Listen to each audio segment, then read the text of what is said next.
Welcome to Fin Business. So thank you very much for talking to Fin Thank you. Business. There are a couple of areas I would like to learn from you. To start with, I would like to have your views on banking and fintech specifically.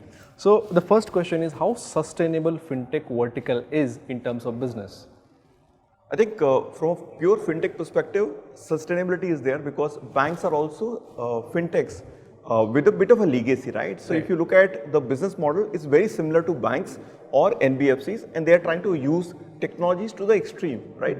So to the extent, I think it's sustainable. It will work well in future. In fact, banks will also tend to move towards a fintech process and structure. So if you look at banks, they originated in the paper world where everything was paper, you had checks and you had all the old processes. Now fintechs are taking the same structure but using it purely digitally. So if you look at Kotak 811 is an equivalent answer of what fintech would have done, or any of these fintechs in the market, be it in US, Sophie or anybody else in India.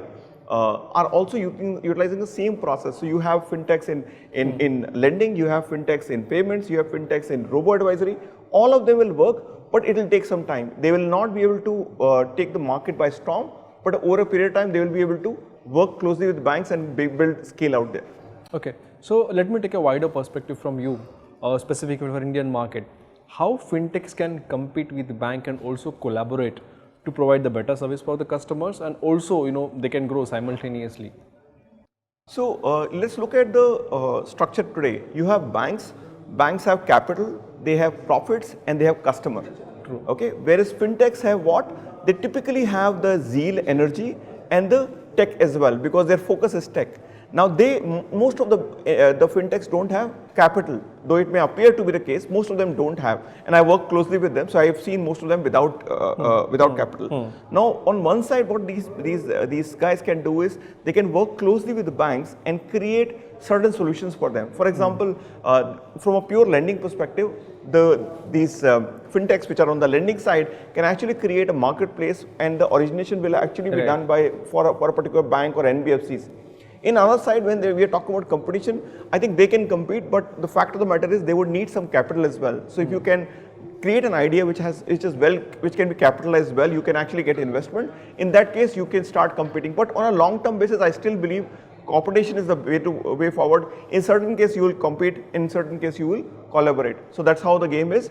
Today, the fintechs which are doing well, if you look at on the lending side, MoneyTap, for example, is doing well. It is a use case where they are leveraging the banking infrastructure which is available, and they're using their platform for originating, because they are good in UI UX, they are good in customer experience, they're good in putting the whole process in, which is the customer handling, where the books are actually used by the banks.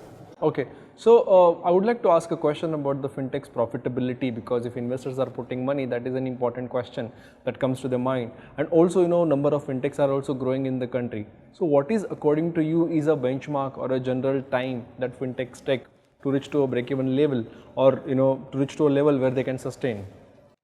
I think it's again a question of how much investment is done. I think many fintechs can get turned around very fast as long as they are careful about how they invest. Many of them are actually trying to scale. Paytm is a classical case of scaling, scaled up well. Their turnaround time will be longer because their investment has been heavy. Right. So if you look at from a pure investment perspective, smaller guys who are very careful about the money and are not willing to invest too much may turn around faster. Right. There is also other challenges in such cases, that they may just die because they may not get more funds at that point of time. So it's difficult to call in such a case. But lending is the one area where I believe that ROI will happen faster. My sense is this area, I think turnarounds will happen, or the investment will become multiple times. Purely in this area, 3 to 5 years is the timelines I would put it, purely on the lending side. On payment side, difficult to call. I think it's an area which is already very crowded. Also, in one case, in lending area, not everybody will be able to take that books, right? So today I'll talk about, let's say, a balance sheet of 2 lakh crores, not many banks can do. So fintechs will also not be able to build that scale.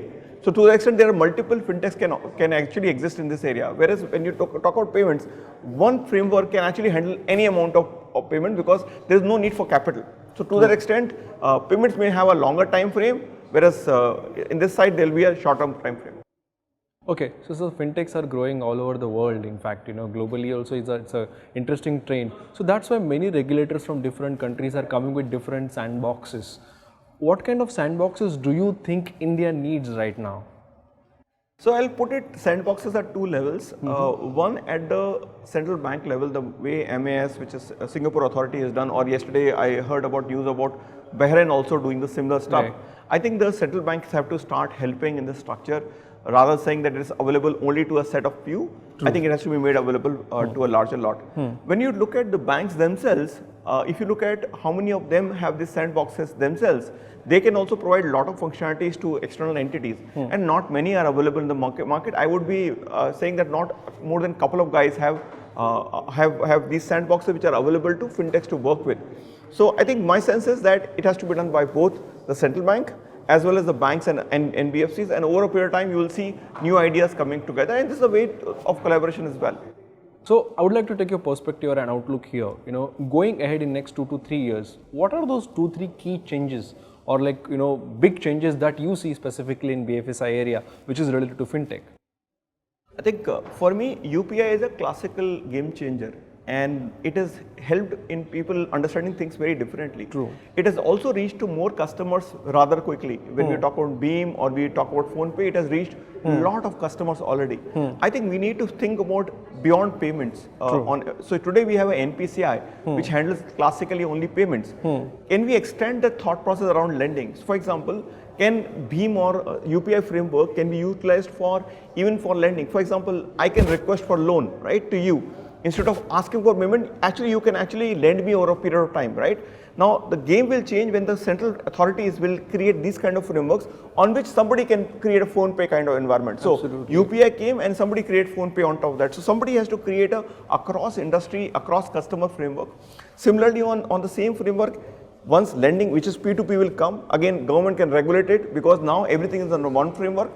You can even see MF happening on it.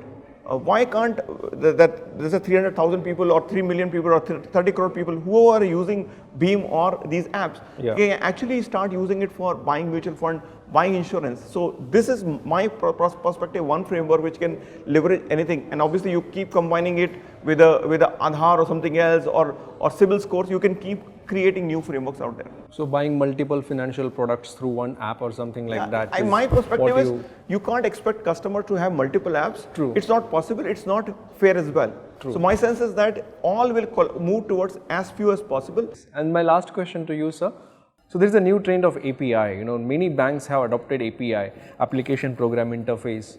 What kind of changes we can see in the banking system after adopted API? Okay. So I'll give you an old use case of API. When you use ATM, you can use anybody's ATM, right? So that transaction still flows to the right account, which means the API has existed as ISO 8583 message long back, right? Right. To some extent, in a very archaic mode, maybe the PG transaction, payment gateway transactions, are also similar in nature, right? You are in somebody else's site, you go to a bank site and you start using it. So again, you are not using their screen, but you are using something else. eKYC is again a case of APIs. UPI is again a classical case of API. It's actually all APIs exposed, and the banks or these PSPs as we call are utilizing it differently. So API as an economy is not just here to stay, it will actually win all targets. My view is that when you use somebody's screen, today you say I have a mobility platform, I have 100,000 customers, okay. Over a period of time that will get removed because you may not have controls on the customer screens. They may be using some other app, some other process, and as PSD2 comes, this will get more and more. Classical case will be for sure today when we look at UPI, UPI has changed the market. Each of these technology which comes, UPI APIs which will come in the market. Right. So today we are exposing only 5 APIs. Let's say banks are exposing only 5 APIs. My sense, they will have to expose almost all APIs.